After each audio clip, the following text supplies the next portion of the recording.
So,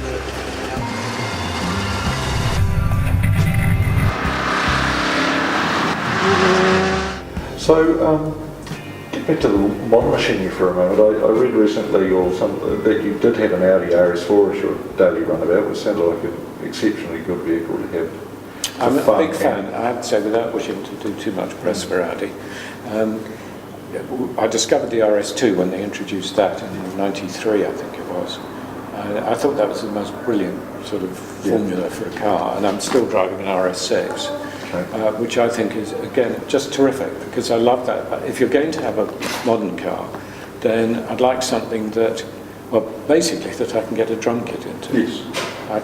There was a big, not to do, but I had a very entertaining day out with the FF Ferrari, because Ferrari rose to the challenge and went, for sure, Nick, we can get the drum kit in this. And sure enough, they could. So but it was a lot fiddlier than chucking it in the back of the RS6. Yes, a much smaller than usual car. So, keeping to the four rings, how did the association with Audi and the auto unions come about? Well, that really kicked off in I think '93, more or less, because we were on tour and we were. Volkswagen became a tour sponsor in Europe, and so we were working a bit with Volkswagen. That's how they actually happened. I happened to come across the RS2 because I'd actually ordered as a sort of end of tour thing, but I'd ordered myself a Golf, and I can't remember which.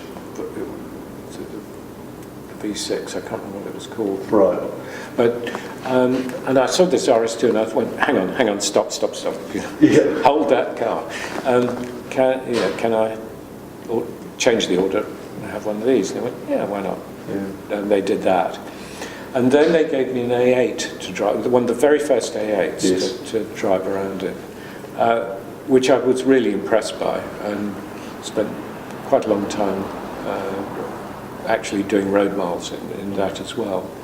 And so I sort of stayed on for a while, running Audis. And, as I said, the RS2 became an RS4, and then it became an S4, and then became, there was the, well, I went through various versions of the 4, and then they did the RS6, the original one, and then the later one with the 500 brake.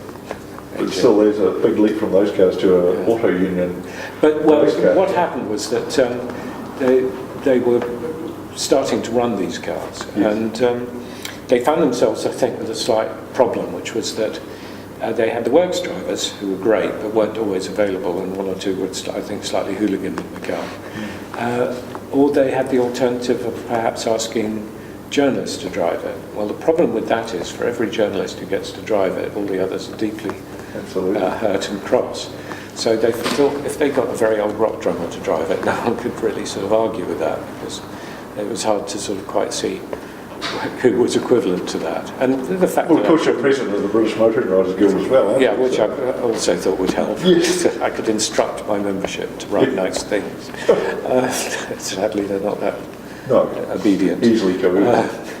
But they knew that I was doing a bit of writing about cars, and of course I drive old cars quite a lot. So I'm sort of more used to the two things, one of which is a slightly more difficult gearbox, and also the importance of not over-revving.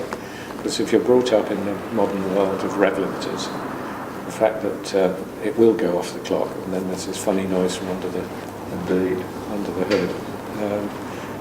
I think so far I've not got it. Given the history of those cars, especially with the V16 car, the hill climb car, which lost to history for what seemed forever, then rediscovered, and one original car left in complete order, which you've driven, I understand. Well, the thing with the Auto Union is it's a much tougher exercise than the Mercedes, which of course were in the West, whereas the Auto Unions were in the East, and so they were much more likely to get lost, and did.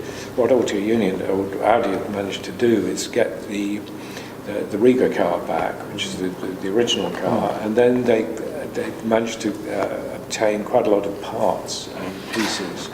And a lot of the work, I'd say it's part replica, part restoration was done by Crosswaite and Gardner in England, who are fantastically good engineers. And they've actually now created both the V16 and the V12, so with the C-type and the D-type. And it's fantastic to have the opportunity to drive with these various versions. The hill climb car, particularly for Goodwood, is extraordinary, because the interesting thing is the double rear wheels really work. Oh, right. And the first time I drove it was in the wet, and I was astonished. There really was some grip.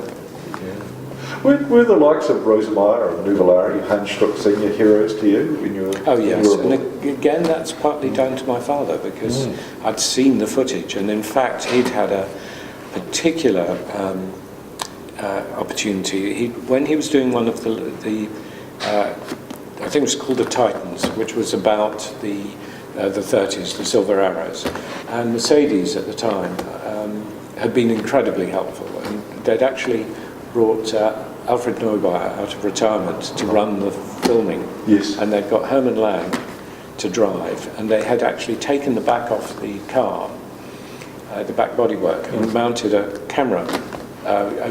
When I say mounted a camera, I mean a cameraman and a camera on the back, which must have been one hell of a ride. Absolutely. And they, just to make it really interesting, they then took the car to the Nürburgring, the old Nordschleife. So it was quite a day out, and my dad went on the back of it to record the sound. Wow.